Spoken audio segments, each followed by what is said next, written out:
Mama, don't you worry. Mama, don't you worry. When the case comes to us, we have to look at first, is the child safe? My daughter was actually born cocaine positive. And next, are the child's needs being met? C&Y actually came to the hospital, actually took my daughter. We don't want that to have that problem. We want the child with the parents. And my oldest daughter actually also. But if we find that the parents have done something that's put the child in danger, So I had 2 removed. well, then we have to remove the child, at least for a time. For almost 2 years. Maybe they have some other problems that are distracting them, Very heart-wrenching. some addiction, or they need help being, with something. Kind of tore our whole world apart. And get them that help, and then hopefully reunify the child with the parents down the road.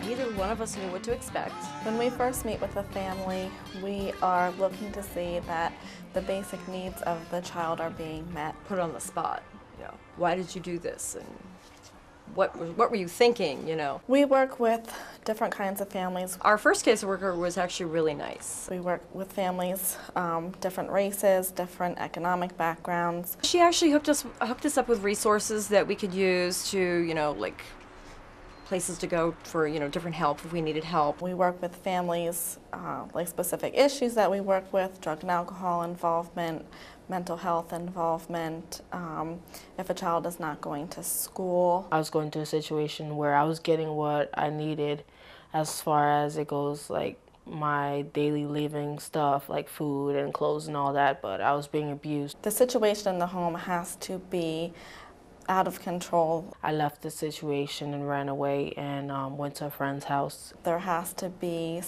something serious going on. They had told me that we should go down to the county. The child needs to be in a vulnerable position in order for us to decide that that child is no longer safe in the home. I try to give as much information and cooperate with children and youth as much as possible. At the pre-placement meeting, the caseworker is there. She was really willing to work with us. There are supervisors, there are case managers there, so it's a team decision. It's not just the caseworker's decision to remove the child from the home. I was scared because people I didn't know were kind of grabbing me and taking me out of the house. The role of the court, once the child comes into care, is to oversee that child and what is happening in the case. I knew something was wrong in the family and the chemistry and everything wasn't right, but I didn't know who these people were that would take me out. To the family, the court's a stranger. We understand that. But it's our job, and we take it very seriously, that we need to protect this child. Coming into care was, you know, it was better than where I was before. It would have been a Thursday that they were actually officially taken, and then it was the following Tuesday, which was only a few days later, that we were in court. A hearing must occur within 72 hours of that child being removed from the home. And at that hearing, it's just presented to the court as to why that child was put into foster care. If it's determined at that hearing that the child is going to remain in care, then within 10 days an adjudication hearing has to occur. And at the adjudication hearing, that's when parents have attorneys that are assigned to them by the court. And at that hearing, then again, it's also determined whether or not the child will stay in foster care, and the court's going to continue to oversee the case. One of the things that parents should expect from their attorneys is to help them decide whether or not they should go with a hearing or make some other agreement resolving the matter.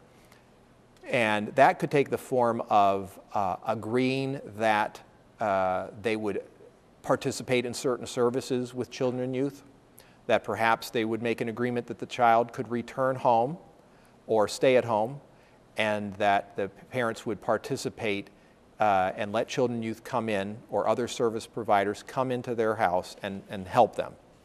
Or it could mean that the parents would agree that the child could be removed from their home and that they would agree to undergo certain services and participate in those services with the idea that hopefully sooner rather than later the child would be returned to them.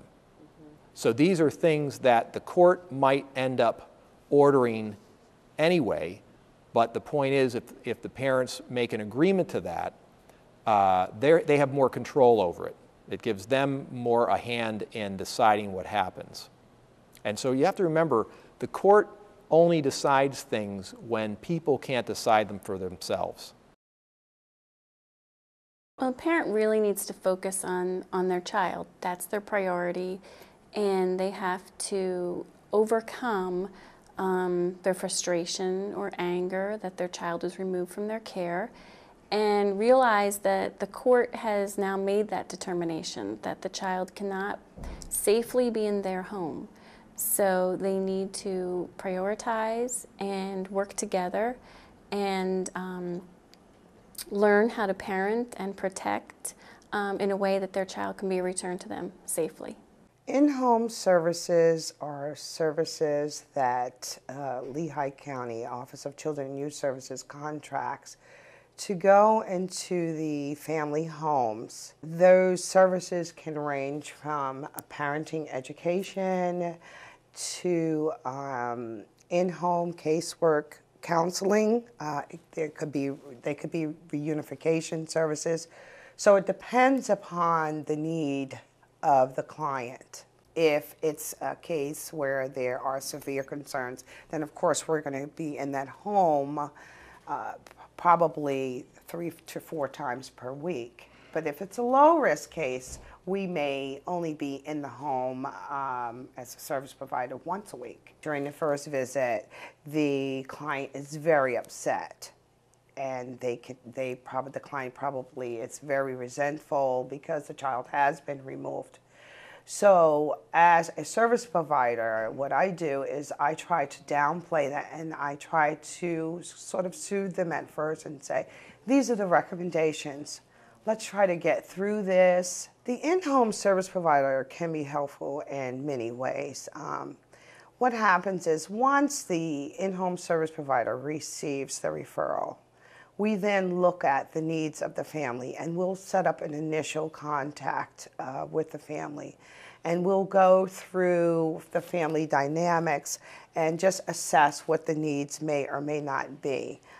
And we try to empower the family to make decisions on which services they feel they may need to have placed in the home, as far as like they may have to go to mental health services, the children might have to participate in early intervention services, so it depends on the case.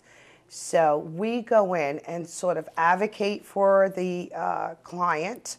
The service providers go in and advocate for the client and try to get the client back on track so that services can be discharged from the home.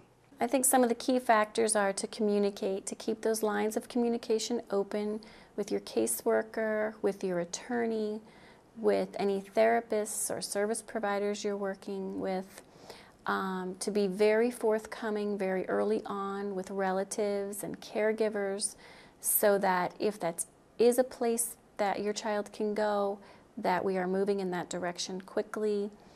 And lastly, I would say that it's critical that you keep contact and visitation with your child. I'd have to say, don't give up on your kid.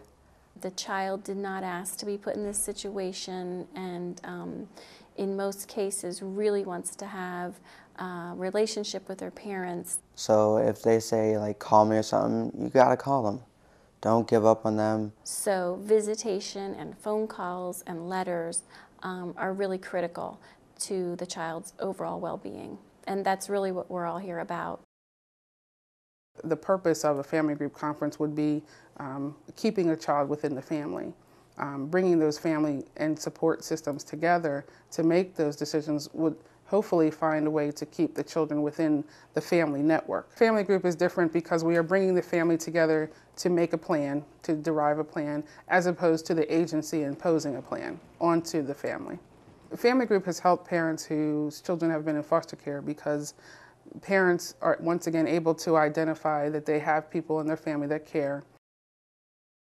The law requires that once children are in foster care for a period of 12 months, that the agency needs to establish a permanent plan for the child. So we did that, and we had our first overnight visitation, which went really well. And should the child remain in foster care for a period of 15 out of the last 22 months, the agency is required to petition Orphans Court for a petition of termination of parental rights. And within a couple of weeks after that, I guess probably maybe a month after that, we end up with like having the girls all weekends. In those situations, parents could lose their rights permanently and the child could be placed for adoption. And then we went with that, and then all of a sudden one day she says, okay, we're returning the girls home on such and such a day. So it's really imperative that parents move quickly to have their children returned to them.